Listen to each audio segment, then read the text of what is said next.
Perlawanan Lebanon Hizbullah langsung melancarkan serangan balasan kepada Israel. Serangan tersebut dilancarkan seusai dua jurnalis Lebanon tewas diserang Zionis. Tak tanggung-tanggung, Hizbullah menargetkan pabrik pengembangan Iron Dome Israel. Dikutip dari Al-Mayadinat, sejumlah operasi Hizbullah dilancarkan mulai Selasa 21 November. Hizbullah melancarkan serangkaian operasi terhadap sasaran di wilayah utara Palestina yang diduduki. Perlawanan Lebanon ini mengeluarkan pernyataan akan mengobrak-abrik pabrik pengembangan Iron Dome Israel. Tak hanya itu, pangkalan dan sasaran militer Israel di sepanjang perbatasan Lebanon-Palestina pun turut dihancurkan. Serangan membabi buta Hizbullah ini buntut jurnalis Lebanon yang tewas diserang Israel. Adapun dua jurnalis dari media Al-Mayadin itu ialah Farah Omar dan Rabih Memari. Selain itu, agresi Israel juga menewaskan beberapa warga sipil, di antaranya Laewa Sarhan yang merupakan warga Lebanon berusia 80 tahun tewas. Tak hanya itu, cucu Sarhan pun mengalami luka berat, sementara seorang warga negara Suriah, Ala Al-Qasim, turut tewas dalam serangan Israel.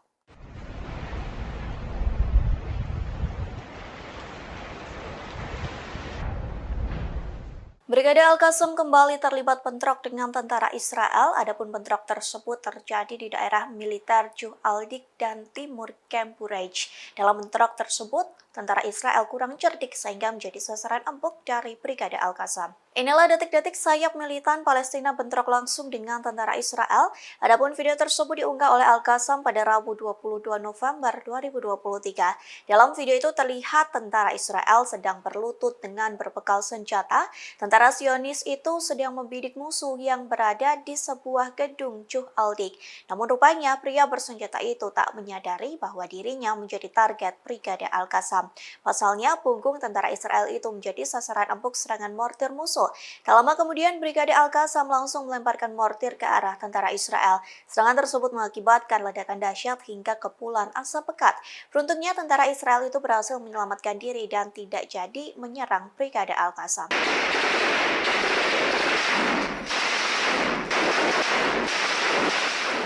Militan Palestina dan pasukan pertahanan Israel atau IDF kerap terjadi bentrok secara langsung sejak serangan 7 Oktober. Bahkan adu tembak jarak dekat itu diunggah di akun masing-masing, namun dalam video itu terlihat perbedaan yang kontras terkait cara berperang militan Palestina dan IDF. Militan Palestina baik Al-Qassam maupun Hamas kerap menggunakan rekaman pasukannya menyerang posisi Israel. Adapun serangan itu biasanya terjadi di Gaza dengan menargetkan tank-tank Israel yang menerobos masuk jantung kota.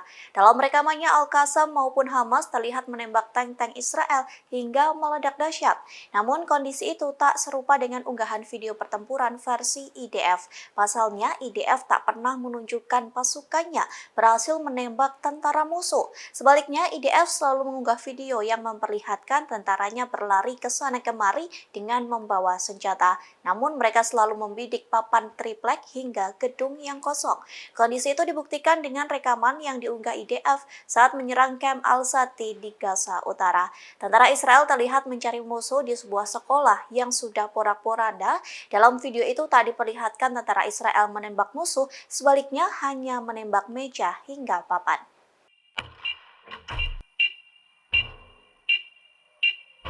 Perhatian dunia seolah tertuju kepada perang Hamas dan Israel. Kondisi ini seakan menggeser perang Rusia dan Ukraina yang sudah terjadi sejak Februari 2021.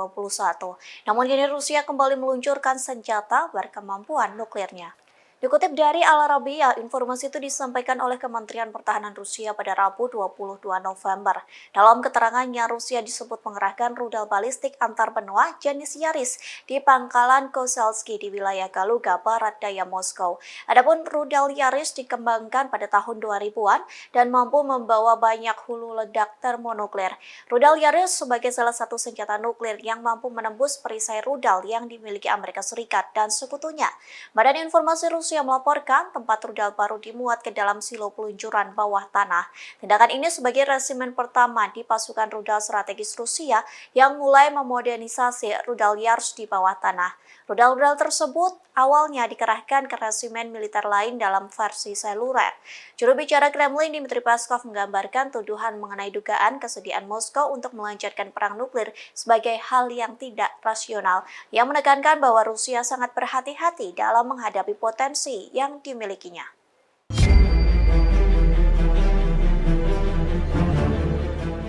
Konvoi pendudukan Amerika Serikat menjadi sasaran serangan dari perlawanan Islam Irak. Adapun serangan itu terjadi di bendungan Mosul, tepatnya di desa Al-Muhaywir. Inilah detik-detik Irak menargetkan konvoi mobil pendudukan Amerika Serikat. Video tersebut diunggah oleh akun Telegram Hizbullah atau Military 1 pada Rabu 22 November. Dalam video itu terlihat sejumlah mobil putih melakukan konvoi. Mobil tersebut membawa sejumlah barang yang ditaruh di bagian atasnya. Konvoi mobil pendudukan Amerika Serikat itu melaju dengan kecepatan kencang, namun rupanya konvoi tersebut menjadi sasaran serangan dari perlawanan Islam Irak. Selesai serangan itu diluncurkan, terlihat ledakan dahsyat hingga kepulan asap hitam pekat. Serangan tersebut tepat mengenai sasaran, yakni beberapa mobil pendudukan Amerika Serikat. Dalam keterangannya dituliskan bahwa serangan itu sudah terjadi pada 9 November 2023. Sayangnya tak dijelaskan lebih lanjut mengenai tujuan serangan tersebut. Namun perlu diketahui, Amerika Serikat merupakan sekutu erat dari Israel, sementara perlawanan Islam Irak mendukung Hamas.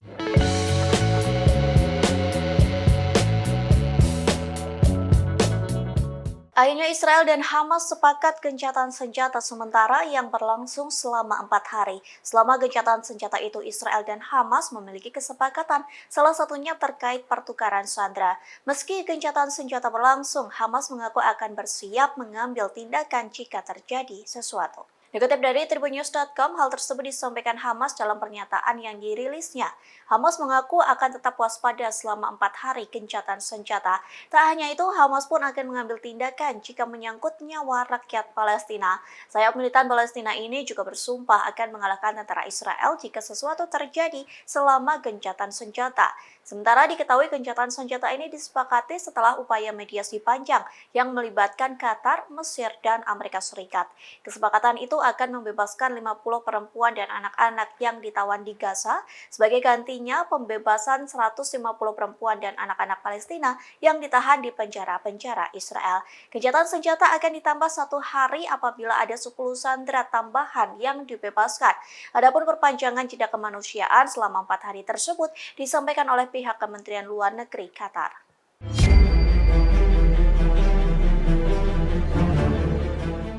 Pemimpin Hizbullah Sayyid Hasan Nasrullah dan Wakil Ketua Hamas Osama Hamdan melakukan pertemuan. Adapun pertemuan itu dilakukan sebelum gencatan senjata yang disepakati Hamas Israel. Dalam pertemuan tersebut, keduanya membahas kolaborasi antara Hamas dan Hizbullah. Dikutip dari Al-Mayadinat, pertemuan tersebut tak hanya melibatkan pejabat Hamas dan Hizbullah, namun pertemuan itu juga dihadiri oleh Kepala Hubungan Arab dan Islam yakni Khalil Al-Haya.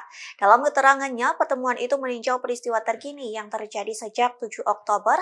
Tak hanya itu, mereka pun membahas terkait posisi, perkembangan, hingga kemungkinan di seluruh lini perlawanan.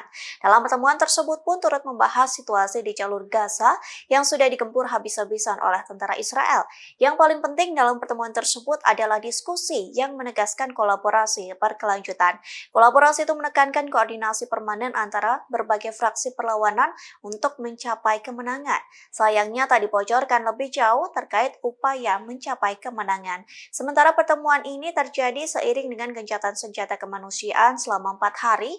Adapun gencatan senjata itu dimulai pada Kamis 23 November sekitar pukul 10 waktu setempat.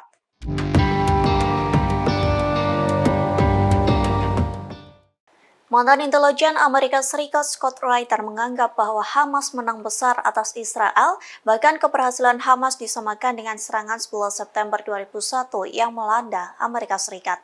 Dikutip dari Palestine Chronicle, penilaian Reiter memberikan tamparan keras untuk Perdana Menteri Benjamin Netanyahu. Tak hanya itu, tamparan tersebut juga tertuju ke pasukan pertahanan Israel atau IDF. Penilaian objektif Reiter menolak bahwa serangan Hamas menjadi tindakan terorisme besar-besaran. Sebaliknya, Reiter menganggap serangan Hamas pada 7 Oktober merupakan serangan militer. Pasalnya, selama ini Israel menggolongkan serangan yang dilakukan Hamas merupakan tindakan terorisme. Bahkan, Reiter menyebut pernyataan Israel terbukti salah dan menyesatkan. Adapun Reiter menyebut Hamas telah mencapai kemenangan besar atas tentara Israel. Pendapat itu dengan alasan bahwa elemen dasar dari kemenangan ini sudah ditetapkan dengan baik.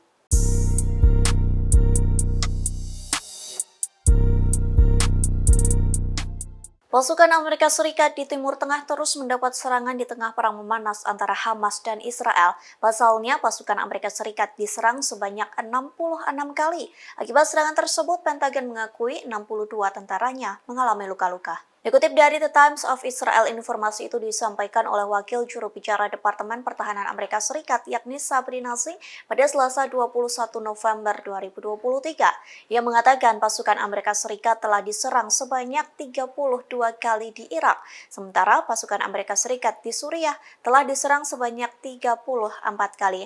Adapun serangan sebanyak 66 kali itu terjadi sejak 17 Oktober 2023 silam. Akibat serangan tersebut, Singh mengatakan 62 tentara Amerika Serikat mengalami luka-luka. Lalu Singh juga mengaku bahwa Iran menyerang pangkalan Amerika Serikat di Ain al-Assad di Al-Anbar pada Selasa 21 November pagi. Singh menyebut Iran menggunakan rudal balistik jarak pendek, sementara polisi Al-Anbar mengatakan bahwa serangan itu terjadi sekira pukul 5 pagi. Akibat serangan itu menyebabkan kerusakan parah pada sebuah kendaraan.